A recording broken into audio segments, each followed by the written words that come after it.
But question for Black Dot is, what advice do you give young MCs that are looking to break into the game, into the business of real or true hip-hop?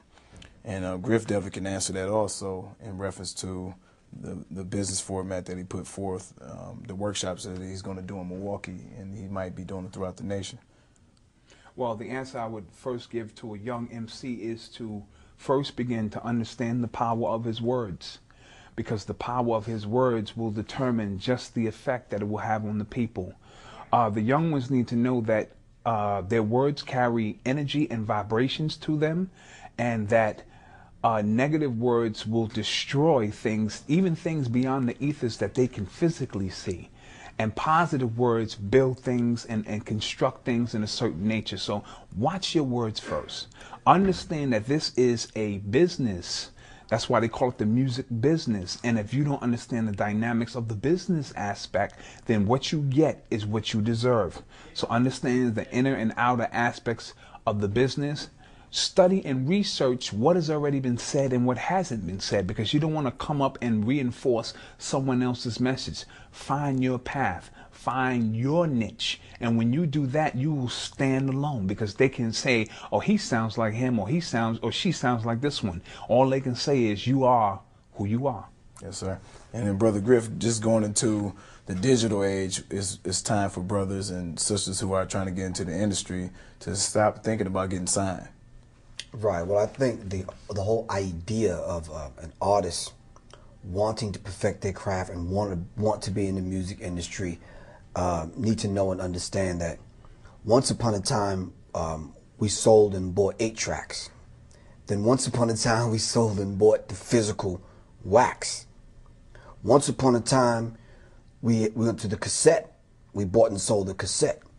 Now there's mediums now that we buy and sell through that are probably beyond what we're grasping right now. We can grasp the physical CD. It's hard for people to understand that, you know, when we get down to chips in phones, chips in iPods, chips in computer components and that kind of thing, that's going to be the medium now. The average phone now can hold 2 or 3 songs. So in a few years, you're talking about the digital revolution. And when you talk about the revolution will not be televised, the revolution is going to be digitized to the point where it's going to change. And change is good. Complete, constructive, conscious change. But will the average artist have enough knowledge to say, okay, I can change and adapt to the time in order to make what I'm saying and doing relevant? But can they do that?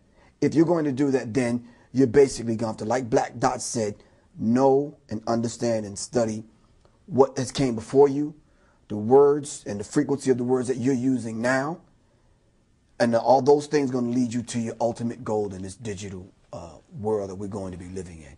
Yes, sir. And let's just talk about frequency as you brought that up. That was a question that I definitely had in mind, is what does frequencies mean for the laymen out there who don't understand what vibration and frequency actually mean? Okay, well, frequency, we're talking about channels. Just like, you know, I give this demonstration on one of my DVDs that just like when you're listening to a radio station and you want to listen to another radio station down the dial, you change the frequency. You tune in to a different channel to get that particular information. Now, that other station is still there, but you can no longer hear it because you have chose to tune in to a different frequency. And that could be me and you being on the same frequency, meaning we understand each other beyond what most people may understand. So when 2 brothers are on the same frequency, we are moving in the same accord. We understand. We can communicate with each other, not even verbally. We can communicate with each other on other levels. Could be by the work that we're doing. Vibrations in general, or do Griff, you want to answer that, or do you want me to answer that? I can go in, I want you to go into the ohm, though. Oh, okay. Simply because the ohm is the greatest sound. Yes. Everything that vibrates is in sync with the ohm. All right, everything that vibrates on a positive, I should say. Well, matter of fact, everything, be it negative or positive, vibrates. Now, when you talk about the ohm have 2, I guess, sounds inside of the ohm. It's the ah and the o. Do you understand what I'm saying? Yes, and a lot of things that we deal with, especially when we talk about the higher self and we come with those indigenous names that the indigenous people call the higher self or God, that sound is inside of the name. You got Jah, Ptah, Allah. You understand what I'm saying? Right. The vibratory frequency is there. And when dealing with the Om being the largest sound, that frequency runs through everything. Now, imagine the people having to save themselves or understand themselves using the language of another people and having to constantly recreate and be co-creators with the creator and recreate inventive ways to save ourselves using someone else's language. So when our language was taken away from us, we have to now communicate like we used to communicate. When we say we don't see eye to eye and we do this, it's not the two physical eyes, it's the pineal gland where we're trying to connect. Do you understand what I'm saying? So when you're talking about the Om and you're talking about frequencies, he was absolutely correct. You go down the dial, the other station is still there. You just don't hear it because you're not picking it up on that particular frequency. You've changed to another frequency. Now, in the case of music, we're dealing with a higher frequency, yes, sir, or a lower frequency. And the music that we're hearing today is vibrating on a lower frequency. And everything below here, the navel, dealing with the lower chakras, is sending that negative energy back to the higher chakra, back to the pineal gland, back to the pituitary gland. And it's affecting us because the vibratory frequency of the music, especially the bass tones, is causing you to do things that you're just unaware of. Exactly.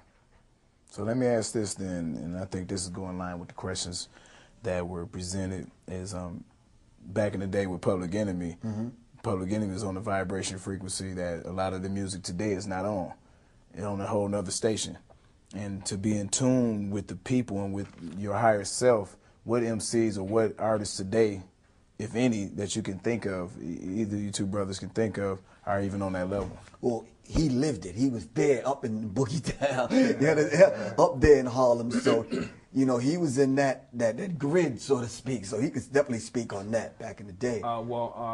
In this day and time, nothing has surpassed, in my personal opinion, the vibratory frequency that Public Enemy put out. I mean, there are those who have come close to it and who are trying to use the frequency that was there to, you know, tap themselves in. You have Dead Prez, you know, Common puts out some good music, Talib Kweli, and The Coop, Paris. It's brothers who are still carrying the spirit of that frequency. But Public Enemy, there will only be one. There will never be another that comes and raise the vibratory frequency the way they did.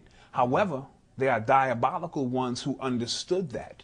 And therefore, the battle began to lower the frequency and keep the frequency of music, sound, thought, and energy vibrating on extremely low levels. And that's the war that we're fighting. People got to stop thinking we're just fighting a physical war. We're fighting a spiritual war. We're fighting a war of the unseen, and there are those who understand who we are and how we vibrate and how that vibration, because when things move, if I drop a rock in the water and it starts to ripple, that ripple goes all the way throughout the ocean.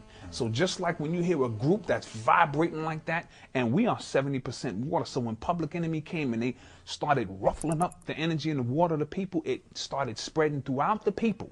So understand there are those who are trying to cut off that energy because they know how we operate. And just to add on to that, how Public Enemy got to that point. There was artists and a vibratory frequency already out there, laid down by Grandmaster Flash, Melly Mel, Zulu Nation, did a work outside the context of the music. When you heard of the Zulu Nation, you know, just like, whoa, you talking about the Zulus? From the motherland? You understand what I'm saying? So that was a work that was outside the context of the music. Do you understand what I'm saying? I don't know how people view African Bambaataa and the Zulu Nation today, but if you look back and say, wait, they did something that was a lot larger than we ever imagined, because who was talking black and who was calling themselves African then? Do you understand what I'm saying? To say I'm Africa Bambaataa, part of the Zulu Nation, come on, man, that was monumental.